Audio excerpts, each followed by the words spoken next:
Down to the MGA. It's about the 4th of October at the moment, and I've taken off the front guards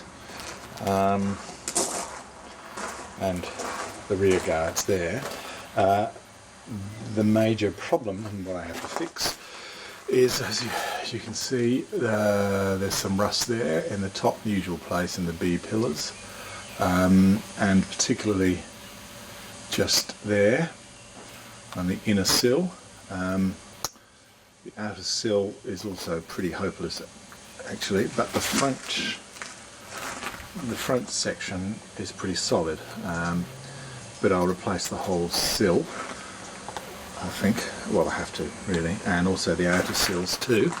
The previous owner had sort of bogged things up and, you know, welded the sills to the actual mud guards, which just made things really easy. Okay, same thing here. If I just zoom in on that, you can see they'll be replaced. There's a little bit of rust up in that top corner there of the B pillar, which will also be replaced. In fact, I'll probably make a whole new side for that. Same thing again here, down the bottom. You can see the rust that's been bogged here. I can just get in closer. Yummy hole there, and that's absolutely had it. The front is okay, but again, the whole pillar needs replacing, the whole sill rather, inner sill. I don't know much about the history of this car, but it appears as though it's had a ding here, and there's some bog there which I'll have to fix. So really the idea is to pull the inner sills off and the outer sills, repair everything so that the door fits properly, and then lift the body off and do the respray, and then work on the chassis. Same day, and I've removed the outside sill, or the rocker, whatever you want to call it. Really probably only took me about half an hour. Principally because it was so rusted, and also it wasn't fixed on the bottom. So, and you can see there where somebody has in the past tried to fill it from the outside. So obviously a lot of holes in there, and they just rub bog over it. It's absolutely had it, and there's no doubt about that whatsoever. The interesting thing is that this inner sill here is not fixed in any way to the chassis plate here. Now, it's a bit of a mystery because I'm sure it's original, so I would suggest that that has never been fixed in the factory, which is really quite amazing. They must have gone on a lunch break or something when they were in the middle of building this car. I don't know. Anyway, there you have it, and there's the repair work that has to be done. Some repair work on the bottom of the B pillar. Bit of a mess really.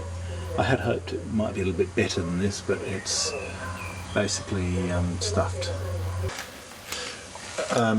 This is day 2 of the strip down, and I've taken all the sills off here and the back half of the B pillar, which is quite rusted out, so we'll have to make all of that stuff.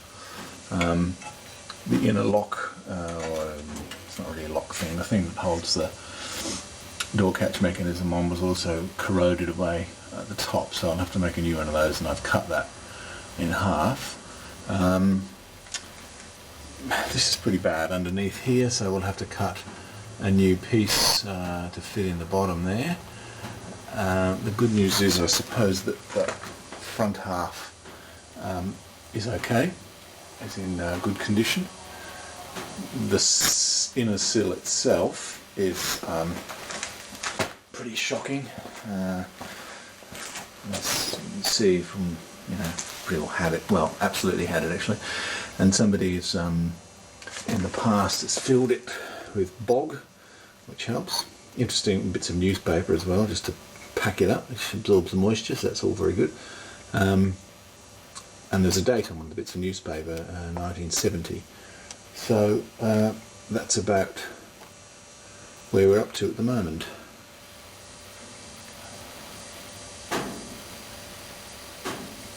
So again, we've got pretty well everything out. This appears to be the original rudder mounting here. You can see the black chassis rail underneath that.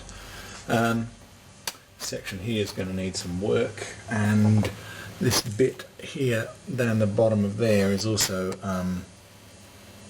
fairly rusty too, so I'm not quite sure what I'll do about that. I may have to make a piece to weld right into there, or some reinforcing of some description. I'm not sure. Figure it out as we go along, and I've ordered the exterior sills today, and I'm going to try and make the interior ones myself, but that might be a bit tricky. We'll see how we go with that. And here's the body so far, which I'm about to start working on again. I replaced all the sills along here, the inner sill, as you can just see the edge of there, and the outer sill. The bottom sections of the A pillar, and the side and the back section of the B pillar. It looks a bit messy, but it's actually very solid and it's okay when it's all covered. I've just made two of the inner, I guess they're chassis cover plates you'd call them. One on this side here, and plug welded that in place. Hasn't obviously been cleaned yet. And one over here, same sort of thing. Again, plug welded. Quite tricky to make because they've got a bit of a curve up there and a straight piece along there. So that was quite an interesting job. And there are the new sill plates in the back there, which can be seen. So all the bottom, I guess, 6 to 8 inches of the car has been replaced from time to time as I've gone through. The boot section's got to be done. Somebody's cut the boots, obviously rusted out, and somebody's just, I don't know how it's fixed. It might be riveted, or I don't know how it's put in there. We'll find that out when we take it out. So it's just a flat piece of steel. So that's got to come out, and I have to buy a new boot repair section, and that'll have to be welded in. And same with the front panel there, which is, you might not be able to see it on the camera, it's actually pretty knocked around, so I'll replace that as well. But I'll order those from Kilmartins here in Melbourne, and they make very good quality panels. I got the sills from them and I was very impressed.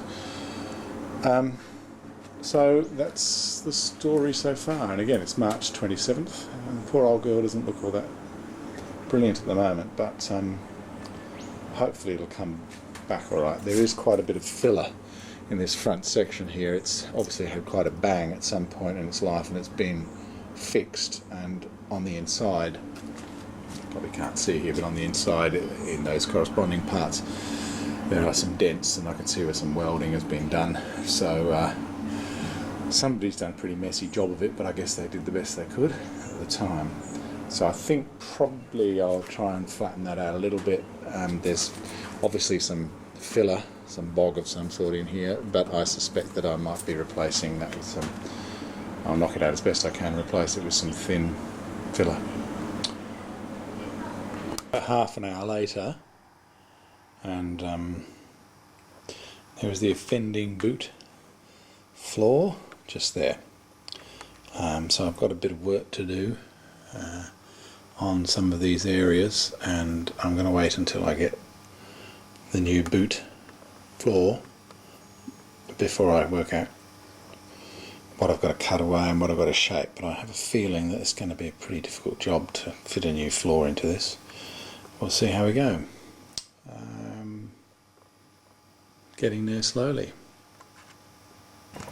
Well, in order to get at these dents in the front shroud from underneath, which are quite considerable, it was fairly impossible with this bonnet support piece in place.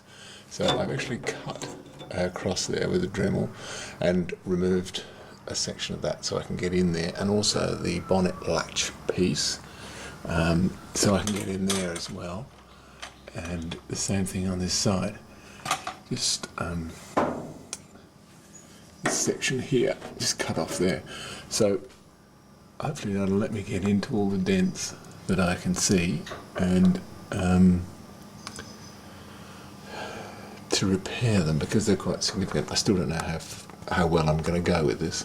It's certainly going to take a lot of time, and then I'll re-weld those pieces back in. Might make some new bits for it.